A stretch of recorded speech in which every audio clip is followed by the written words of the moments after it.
ನಮಸ್ಕಾರ. BA ಪಿಪ್ಸ್ public economics very important ಕ್ವಶನ್ಗಳನ್ನು ನೋಡ್ರಿ. ಎಕ್ಸಾಮ್ ಸದ್ಯದಲ್ಲಿ ಡಿಗ್ರಿ ಎಕ್ಸಾಮ್ದು ಪಿಪ್ಸಮ್ ರೀ.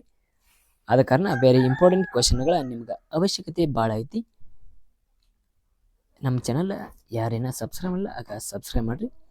ವಿಡಿಯೋ ಕೊನೆ ತನಕ ನೋಡ್ರಿ. ಈ ವಿಡಿಯೋ ಒಳಗೆ ನಾ ಏನೇನು ತಿಳಿಸ್ಕೊಡ್ತಂದ್ರೆ 2 ಅಂಕ ಮತ್ತು 5 ಅಂಕ ಮತ್ತು 10 ಅಂಕ.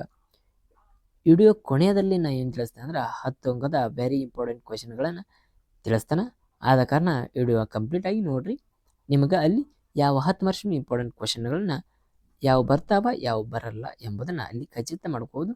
ಈ PDF ಡಿಸ್ಕ್ರಿಪ್ಷನ್ ಲಿಂಕ್ ಒಳಗೆ ಕೊಟ್ಟಿರ್ತೀನಿ. ಇನ್ನು ಅಲ್ಲಿ ಹೋಗಿ ಡೌನ್ ಮಾಡ್ಕೊಂಡ ನೀವು ಏನು ಮಾಡ್ಬೇಕಂದ್ರೆ ಅಭ್ಯಾಸ ಮಾಡಬೇಕು. ಫಸ್ಟ್ ಒನ್ ಯಾವ್ದು ನೋಡಂದ್ರೆ 2 ಅಂಕದ ಅಥವಾ 1 ಅಂಕದ ಕ್ವಶನ್ಗಳನ್ನು ನಾವು ನೋಡಿ. ಫಸ್ಟ್ ಒನ್ ಸಾರ್ವಜನಿಕ ಅರ್ಥಶಾಸ್ತ್ರ ಎಂದರೇನು? ಸಾರ್ವಜನಿಕ ಅರ್ಥಶಾಸ್ತ್ರ ಎಂದರೇನು? ಸೆಕೆಂಡ್ ಒನ್ ಸಾರ್ವಜನಿಕ ಹಣಕಾಸು ಎಂದರೇನು? ಥರ್ಡ್ ಒನ್ ಖಾಸಗಿ ಹಣಕಾಸು ಎಂದರೇನು? 4ನೆಯ ಪ್ರಶ್ನೆ ಸಾರ್ವಜನಿಕ ಸರಕು ಎಂದರೇನು ಮತ್ತು ಉದಾಹರಣೆಗಳನ್ನು ನೀಡಿರಿ. ಫಿಫ್ತ್ ಖಾಸಗಿ ಸರಕು ಎಂದರೇನು? ಉದಾಹರಣೆಗಳನ್ನು ತಿಳಿಸ್ರಿ. 6ನೆಯ ಪ್ರಶ್ನೆ ಗರಿಷ್ಠ ಸಾಮಾಜಿಕ ಪ್ರಯೋಜನ ನಿಯಮನ ತಿಳಿಸ್ರಿ. 7ನೆಯ ಪ್ರಶ್ನೆ ರೀ ಗರಿಷ್ಠ ಸಾಮಾಜಿಕ ಪ್ರಯೋಜನದ ನಿಯಮಗಳನ್ನು ರಚಿಸಿದವರು ಯಾರು? 8ನೆಯ ಪ್ರಶ್ನೆ ಸಾರ್ವಜನಿಕ ಹಣಕಾಸು ಮತ್ತು ಖಾಸಗಿ ಹಣಕಾಸು ನಡುವೆ ಹಾಗೂ ಸಾರ್ವಜನಿಕ ಸರಕು ಮತ್ತು ಖಾಸಗಿ ಸರಕು ಎರಡು ವ್ಯತ್ಯಾಸಗಳನ್ನು ತಿಳಿಸ್ರಿ ಅಂತ ಕೇಳಿದಾರೆ. ಸಾರ್ವಜನಿಕ ಹಣಕಾಸು ಎಂದರೆ ಬರೀಬೇಕು, ಖಾಸಗಿ ಹಣಕಾಸು ಎಂದರೆ ಬರೀಬೇಕು. ತದನಂತರ ಸಾರ್ವಜನಿಕ ಸರಕು ಮತ್ತು ಖಾಸಗಿ ಸರಕುಗಳ ನಡುವಿನ ವ್ಯತ್ಯಾಸಗಳನ್ನು ಇಲ್ಲಿ ನೀಡ್ರಿ ಅಂತ ಹೇಳಿ ಕೇಳಿದ್ದಾರೆ. ಪ್ರಶ್ನೆ ಅರ್ಥ ಮಾಡ್ಕೊಂಡ್ರೆ ಮಾತ್ರ ನೀವು ಸರಿಯಾದ ಉತ್ತರವನ್ನು ಅಲ್ಲಿ ಬರೀಬಹುದ್ರಿ. ತದನಂತರ 9ನೇ ಪ್ರಶ್ನೆ ಮಾರುಕಟ್ಟೆಯ ವೈಫಲ್ಯ ಎಂದರೇನು? ಮಾರ್ಕೆಟ್ ಫೇಲ್ಯೂರ್ ಎಂದರೇನು? 10ನೆಯ ಪ್ರಶ್ನೆ ಮಾರುಕಟ್ಟೆಯ ವೈಫಲ್ಯಕ್ಕೆ 2 ಕಾರಣಗಳನ್ನು ತಿಳಿಸ್ರಿ. ಅವು ಯಾವ ಕಾರಣಗಳೆಂಬುದನ್ನು ನೀವು ಅಲ್ಲಿ ನೀಡ್ರಿ. ತದನಂತರ 11ನೇ ಪ್ರಶ್ನೆ ಆದಾಯ ಎಂದರೇನು? 12ನೇ ಪ್ರಶ್ನೆ ತೆರಿಗೆ ಎಂದರೇನು? 13ನೇ ಪ್ರಶ್ನೆ ತೆರಿಗೆ ಭಾರ ಪರಿಣಾಮ ತೆರಿಗೆ ಪಲ್ಲಟ ಎಂದರೇನು ಬರೀರಿ. ತದನಂತರ 14ನೇ ಪ್ರಶ್ನೆ ಪೂರ್ವಗಾಮಿ ಪ್ರತಿಗಾಮಿ ಪ್ರಮಾಣು ಗುಣಗಾಮಿಯ ತೆರಿಗೆ ಎಂದರೇನು ಬರೀಬೇಕ್ರಿ. ತದನಂತರ 15ನೇ ಪ್ರಶ್ನೆ ನೇರ ತೆರಿಗೆ ಎಂದರೇನು? ಉದಾಹರಣೆ ನೀಡಿ. ನೇರತೆ ಡೈರೆಕ್ಟ್ ಟ್ಯಾಕ್ಸ್ ಎಂದರೇನು? ಎಕ್ಸಾಂಪಲ್ ನೀಡ್ರಿ ಎಂಬುದನ್ನು ಹೇಳಿದಾರೆ. 16ನೇ ಪ್ರಶ್ನೆ ಪರೋಕ್ಷ ತೆರಿಗೆ ಎಂದರೇನು? ಉದಾಹರಣೆ ಕೊಡ್ರಿ. ಪರೋಕ್ಷ ತೆರಿಗೆ ಎಂದರೇನು? ಉದಾಹರಣೆಗಳನ್ನು ನೀಡ್ರಿ ಎಂಬುದನ್ನು ತಿಳಿಸಿದ್ದಾರೆ. ಅದೇ ರೀತಿ 17ನೇ ಪ್ರಶ್ನೆ ತೆರಿಗೆಯ ಸಾಮರ್ಥ್ಯ ಎಂದರೇನು? ತೆರಿಗೆಯ ಸಾಮರ್ಥ್ಯ ಎಂದರೇನು? 18ನೇ ಪ್ರಶ್ನೆ ವ್ಯಾಗ್ನರ್ ನಿಯಮ ತಿಳಿಸ್ರಿ. ವ್ಯಾಗ್ನರ್ ನಿಯಮ ತಿಳಿಸ್ರಿ. 19ನೇದ ವಾಯ್ಸ್ಮನ್ ಪಿಕಾಕ್ ಊಹೆಗಳನ್ನು ತಿಳಿಸ್ರಿ. ಪಿಕಾಕ್ ವಾಯ್ಸ್ಮನ್ನ ಊಹೆಗಳನ್ನು ತಿಳಿಸ್ರಿ. 20ನೇದು ಆರ್ಥಿಕತೆಯ ನಿಯಮಗಳು ಯಾವ್ಯಾವ ಎಂಬುದನ್ನು ತಿಳಿಸ್ರಿ. ಅದೇ ರೀತಿ 20ನೇ ಆರ್ಥಿಕ ನಿಯಮ ತಿಳಿಸ್ರಿ. ಅದೇ ರೀತಿ 24ನೇ ಪ್ರಶ್ನೆ ಸಾರ್ವಜನಿಕ ವೆಚ್ಚ ಎಂದರೇನು ತಿಳಿಸ್ರಿ. 25ನೇ ಪ್ರಶ್ನೆ ಸಾರ್ವಜನಿಕ ಸಾಲ ಎಂದರೇನು ತಿಳಿಸ್ರಿ. 26ನೇ ಋಣ ವಿಮೋಚನೆ ಎಂದರೇನು? 27ನೇದು ಬಜೆಟ್ ಎಂದರೇನು? 28ನೇದು ಆರ್ಥಿಕತೆ ಬಜೆಟ್ ಎಂದರೇನು? 29ನೇದು ಕ್ರಿಯಾ ಬಜೆಟ್ ಎಂದರೇನು? 30ನೇದು ಸಮತೋಲನ ಬಜೆಟ್ ಎಂದರೇನು? ಸ್ಟೇಬಲ್ ಬಜೆಟ್ ಎಂದರೇನು? ಅದೇ ರೀತಿ 31ನೇ ಪ್ರಶ್ನೆ ಸಮತೋಲಿತ ಬಜೆಟ್ ಎಂದರೇನು ಬರೆಯಿರಿ. 32ನೆಯ ಪ್ರಶ್ನೆ ಯಾವುದಾಗಿರ್ತಂದ್ರೆ ಬಜೆಟ್ ಕೊರತೆ ಎಂದರೇನು? ಅದೇ ರೀತಿ 33ನೇ ಪ್ರಶ್ನೆ ನೋಡ್ರಿ ಭಾರತದಲ್ಲಿ ಕೇಂದ್ರ ಬಜೆಟ್ ಮಂಡಿಸಿದವರು ಯಾರು? ಭಾರತದಲ್ಲಿ ಕೇಂದ್ರ ಬಜೆಟ್ ಅನ್ನು ಮಂಡಿಸಿದವರು ಯಾರು ಎಂಬುದನ್ನು ತಿಳಿಸ್ರಿ ಅಂತ ಕೇಳಿದ್ರೆ. 34ನೇ ಪ್ರಶ್ನೆ ಹಣಕಾಸಿನ ನೀತಿಯ ಅರ್ಥವನ್ನು ನೀಡ್ರಿ. 35ನೇದ್ರಿ ಹಣಕಾಸಿನ ನೀತಿಯ 3 ಉದ್ದೇಶಗಳು ಯಾವುವು? 36ನೇ ಪ್ರಶ್ನೆ ಹಣಕಾಸಿನ ನೀತಿ ಸಾಧನಗಳನ್ನು ಹೆಸರಿಸಿ. 37ನೇ ಪ್ರಶ್ನೆ ಕೊರತೆ ಹಣಕಾಸು ಎಂದರೇನು? 38ನೇ ಪ್ರಶ್ನೆ ಹೆಚ್ಚುವರಿ ಬಜೆಟ್ ಎಂದರೇನು? ಇದ್ರೊಳಗೆ ಈ ಎಲ್ಲ 2 ವೆರಿ ಇಂಪಾರ್ಟೆಂಟ್ ಕ್ವಶನ್ ಆಗಿರ್ತಾವ. ನೀವು ಒಂದು ಸೈಡ್ ಬರ್ಕೋರಿ. ಬರ್ಕೊಂಡ್ಮೇಲೆ ಏನು ಮಾಡ್ಬೇಕಂದ್ರೆ ಅವಕ್ಕೆ ಸರಿಯಾದ ಆನ್ಸರ್ಗಳನ್ನ ಬರ್ಕೋರಿ.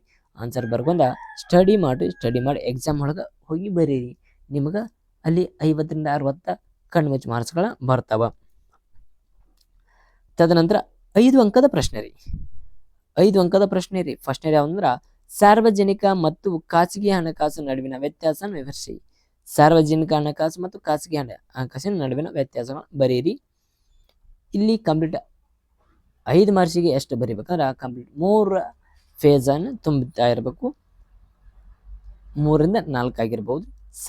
ಸೆಕೆಂಡ್ ಒನ್ ಸಾರ್ವಜನಿಕ ಸರಕು ಮತ್ತು ಖಾಸಗಿ ಸರಕುಗಳ ನಡುವಿನ ವ್ಯತ್ಯಾಸಗಳನ್ನು ವಿವರಿಸಿರಿ. ತದನಂತರ 3 ಸಾರ್ವಜನಿಕ ಮತ್ತು ಖಾಸಗಿಯ ಸರಕುಗಳ ಗುಣಲಕ್ಷಣವನ್ನು ತಿಳಿಸಿರಿ. ನೆಕ್ಸ್ಟ್ ಒಂದು ಪ್ರಶ್ನೆ 4ನೇ ಮಾರುಕಟ್ಟೆಯ ವೈಫಲ್ಯವನ್ನು ಸರಿಪಡಿಸುವ ಕ್ರಮಗಳು ಯಾವ್ಯಾವು ಎಂಬುದನ್ನು ಬರೀರಿ ಅಂತ ಹೇಳ್ಯಾರ. ಅದೇ ರೀತಿ ಆದಾಯದ ಮೂಲಗಳ ವಿವರಿಸಿ. ಆದಾಯದ ಮೂಲಗಳು ಯಾವ್ಯಾವು ನಿಮಗೆ ಗೊತ್ತು. ತೆರಿಗೆ ಮತ್ತು ತೆರಿಗೆದರ ಆದಾಯ, ಅದರೊಳಗೆ ಮಧ್ಯ ಭಾಗಗಳಾಕವ ಎಂಬುದನ್ನು ನಿಮಗೆ ಗೊತ್ತು. ಅವನ್ನ ಬರೀರಿ, ಸರಿಯಾದ ರೀತಿಯಲ್ಲಿ ಬರೀ.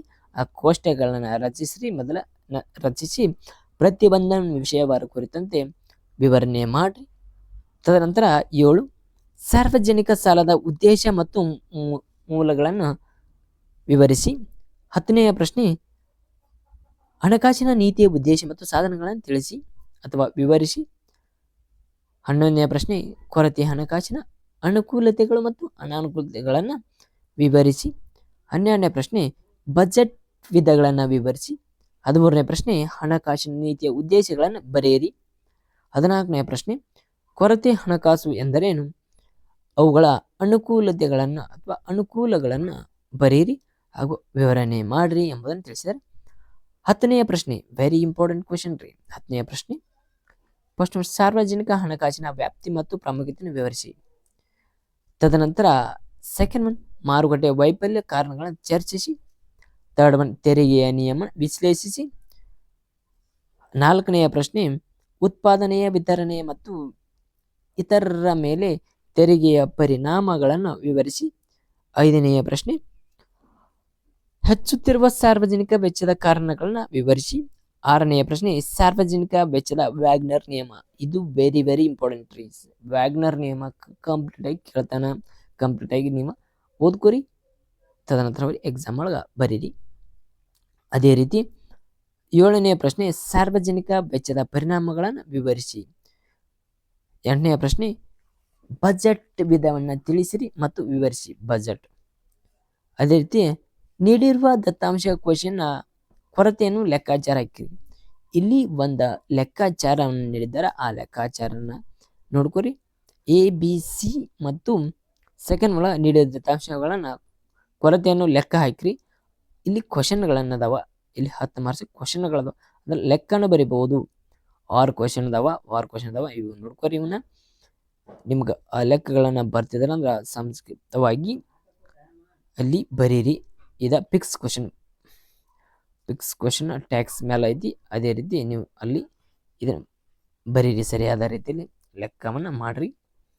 Thank you. ಆಗ ಸಪೋರ್ಟ್ ಮಾಡಿರಿ, ಲೈಕ್ ಮಾಡಿರಿ, ಶೇರ್ ಮಾಡಿರಿ, ಕಮೆಂಟ್ ಮಾಡಿರಿ. ಆಗ ನಮ್ಮ ಯೂಟ್ಯೂಬ್ ಚಾನಲ್ ಏನು ಮಾಡ್ಬೇಕಂದ್ರೆ ಸಬ್ಸ್ಕ್ರೈಬ್ ಮಾಡಿರಿ. Thank you all. ನಿಮ್ಗೆ ಎಲ್ಲರಿಗೂ ಶುಭವಾಗಲಿ ಎಕ್ಸಾಮ್ಗೆ.